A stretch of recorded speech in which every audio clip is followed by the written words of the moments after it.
ಖಾತೆ ಕೀರ್ತಿ ಪುಸ್ತಕಗಳನ್ನು ಗ್ರಾಮಸ್ಥರು ಕಿತ್ಕೊಂಡು ಅವರಿಗೆ ಅವಮಾನ ಮಾಡಿ ಮತ್ತು ಅವರನ್ನು ಆ ಗ್ರಾಮದಿಂದ ಆಚೆ ಕಳಿಸ್ತಾರೆ. ನಂತರ ಏನಾಗುತ್ತೆ, ಹೋರಾಟ ಅಲ್ಲಿಗೆ ನಿಲ್ಲಲಿಲ್ಲ. ಆ ಹೋರಾಟ ಅಲ್ಲಿಗೆ ಸ್ಟಾಪ್ ಆಗಿಲ್ಲ.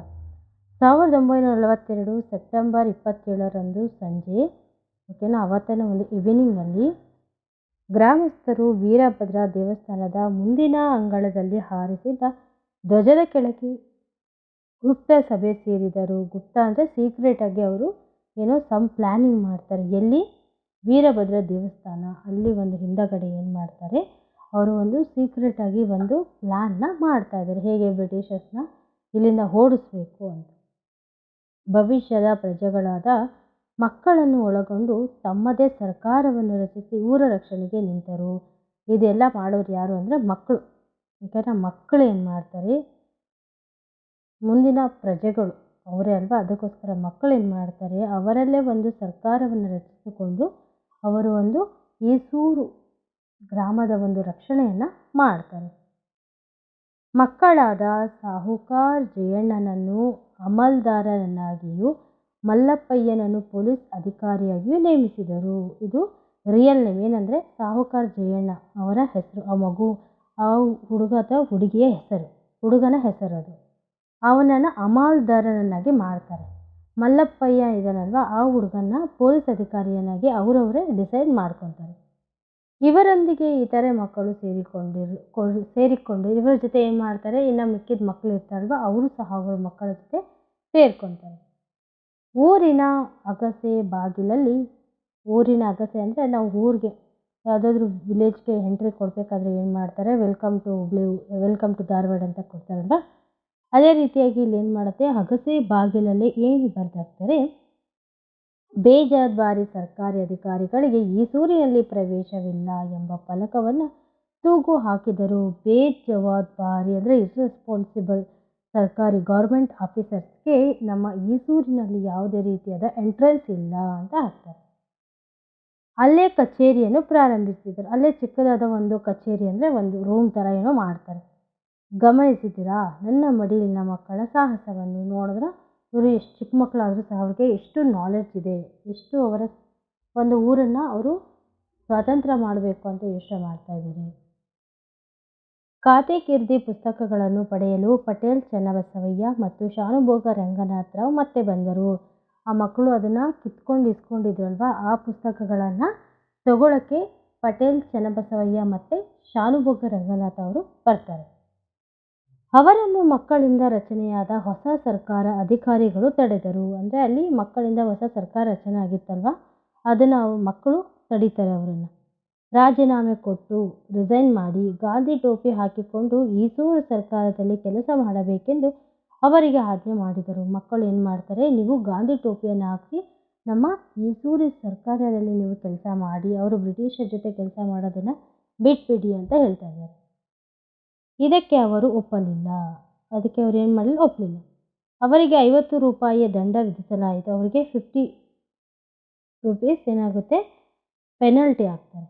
ದಂಡ ಕಟ್ಟದ ಅವರಿಗೆ 3 ಗಂಟೆಗಳ ಕಾಲ ಒಂಟಿ ಕಾಲಿನಲ್ಲಿ ನಿಲ್ಲುವಂತೆ ಶಿಕ್ಷೆ ವಿಧಿಸಲಾಯಿತು. ಅವರು ದಂಡ ಕಟ್ಟಕ್ಕೆ ರೆಡಿ ಆಗಲ್ಲ, ಸೊ ಅದಕ್ಕೆ ಏನು ಮಾಡ್ತಾರೆ, ಅವರು ಒಂಟಿ ಕಾಲಲ್ಲಿ ನಿಲ್ಲಿಸ್ತಾರೆ. ಇದರಿಂದ ನನ್ನ ಮಡಿಲಿನ ಮಕ್ಕಳು ಅನುಭವಿಸಿದ ನೋವನ್ನು ನಿಮಗೆ ಹೇಳಲೇಬೇಕು. ಅಂದರೆ ಇದನ್ನು ನೋಡಿದ್ರೆ ಗೊತ್ತಾಗುತ್ತೆ ಬ್ರಿಟಿಷರ್ಸು ನಮ್ಮ ಒಂದು ದೇಶದ ಜನತೆಗೆ ಎಷ್ಟು ಟಾರ್ಚರ್ ಕೊಡ್ತಾ ಇದ್ರು ಅಂತ. ಈಸೂರಿನಲ್ಲಿ ಸ್ವತಂತ್ರ ಸರ್ಕಾರದ ರಚನೆಯನ್ನು ತಿಳಿದ ಬ್ರಿಟಿಷ್ ಅಧಿಕಾರಿಗಳು ಕೋಪಗೊಂಡರು. ಈ ಥರ ಮಾಡೋದೆಲ್ಲ ಯಾರು, ಬ್ರಿಟಿಷ್ ಅಧಿಕಾರಿಗಳ ಕಿವಿಗೆ ಬೀಳುತ್ತೆ. ಆವಾಗ ಅವ್ರು ಏನು ಮಾಡ್ತಾರೆ, ಕೋಪ ಮಾಡಿಕೊಂಡು ಬರ್ತಾರೆ. ತಾಲೂಕಿನ ಅಮಲ್ದಾರರು, ಪೊಲೀಸ್ ಅಧಿಕಾರಿ ಮತ್ತು ಸಿಬ್ಬಂದಿಯೊಂದಿಗೆ ಗ್ರಾಮಕ್ಕೆ ದಾಳಿ ಇಟ್ಟರು. ಏನು ಮಾಡ್ತಾರೆ, ಆ ಗ್ರಾಮನ ಅಟ್ಯಾಕ್ ಮಾಡ್ತಾರೆ. ಯಾರು, ಬ್ರಿಟಿಷರ್ಸ್.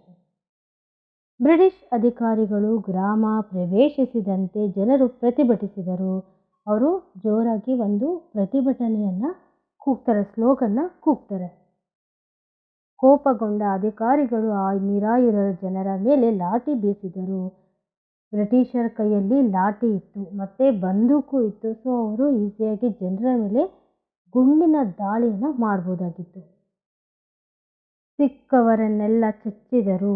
ರೊಚ್ಚಿಗೆದ್ದ ಜನರು ಪ್ರತಿಭಟನೆ ಹೆಚ್ಚಾಯಿತು. ಅವರು ಹೊಡಿತಾ ಇದ್ದಂಗೆ ಜನರ ಒಂದು ಪ್ರತಿಭಟನೆ ಏನಾಗಿದೆ, ಕೂಗಾಟ, ಹಾರಾಟ, ಬ್ರಿಟಿಷರ್ಸ್ನ ಹೊಡೆಯೋದು. ಸೊ ಅವರು ಸಹ ಹೆಚ್ಚು ಮಾಡೋದು. ಏಸೂರು ಕೊಟ್ಟರು ಏಸೂರು ಬಿಡುವು ಎಂಬ ಘೋಷಣೆ ಮತ್ತೊಮ್ಮೆ ಮುಗಿಲು ಮುಟ್ಟಿತು. ಇನ್ನು ಅವ್ರು ಏನು ಮಾಡಿದ್ರು, ಈ ಸ್ಲೋಗನ್ನ ಅವರು ಇನ್ನೂ ಜೋರಾಗಿ ಸ್ಟಾರ್ಟ್ ಮಾಡಿದ್ರು. ಪೊಲೀಸರು ತಾಳ್ಮೆ ಕಳೆದುಕೊಂಡು ಜನರ ಮೇಲೆ ಗುಂಡು ಹಾರಿಸಿದರು. ರೊಚ್ಚಿಗೆದ್ದ ನಮ್ಮ ಜನರು ಅವರ ಮೇಲೆ ಮುಗಿಬಿದ್ದರು. ಅಮಲ್ದಾರ ಚೆನ್ನಕೃಷ್ಣಪ್ಪ ಮತ್ತು ಪೊಲೀಸ್ ಅಧಿಕಾರಿ ಕೆಂಚೇಗೌಡರು ಸತ್ತರು. ಇದರಲ್ಲಿ ಯಾರ್ಯಾರು ಸತ್ತೋಗ್ತಾರೆ? ಅಮಲ್ದಾರ ಚೆನ್ನಕೃಷ್ಣಪ್ಪ ಮತ್ತು ಪೊಲೀಸ್ ಅಧಿಕಾರಿ ಕೆಂಚೇಗೌಡ ಏನಾಗ್ತಾರೆ, ಅವರು ಸತ್ತೋಗ್ತಾರೆ. ಬ್ರಿಟಿಷ್ ಸರ್ಕಾರಕ್ಕೆ ವಿಷಯ ಮುಟ್ಟಿತು. ಪೊಲೀಸ್ ಮತ್ತು ಸೈನ್ಯ ದಳವನ್ನು ಕಳಿಸಿ ಈಸೂರನ್ನು ಲೂಟಿ ಮಾಡಿಸಿತು. ನೋಡಿ, ಇದನ್ನು ಕೇಳಿಸ್ಕೊಂಡ ಬ್ರಿಟಿಷ್ ಏನು ಮಾಡ್ತಾರೆ, ಸೈನ್ಯವನ್ನು ಕಳಿಸಿ ಈಸೂರನ್ನು ಲೂಟಿ ಮಾಡೋಕ್ಕೆ ಹೇಳ್ತಾರೆ, ಕಳ್ತನ ಮಾಡೋಕ್ಕೆ ಹೇಳುತ್ತೆ. ಹೆಂಗಸರು ಮಕ್ಕಳನ್ನದೇ ಅನೇಕರು ಚಿತ್ರಹಿಂಸೆಗೆ ಗುರಿಯಾದರು. ಬ್ರಿಟಿಷರ್ಸ್ ಎಲ್ಲರಿಗೂ ಟಾರ್ಚರ್ ಕೊಡ್ತಾರೆ. ಸರ್ಕಾರದ ವಿರುದ್ಧ ಬಂಡೆದ್ದರೆಂದು ಹಲವು ವಿರುದ್ಧ ಮೊಕದ್ದಮೆ ಹೂಡಲಾಯಿತು. ಇವರೇ ಸರ್ಕಾರದ ವಿರುದ್ಧ ಬಂಡೆದ್ರು, ಸರ್ಕಾರ ಏನೂ ಮಾಡಿಲ್ಲ, ಇವರೇ ರೊಚ್ಚಿಗೆದ್ದಿದ್ದು ಅಂತ ಅವರ ಮೇಲೆ ಏನು ಮಾಡಿದ್ರು, ಈಸೂರು ಜನತೆಯ ಮೇಲೆ ಏನು ಮಾಡಿದ್ರು, ಇವರು ಕೇಸನ್ನು ಹಾಕ್ತಾ ಇದ್ದಾರೆ.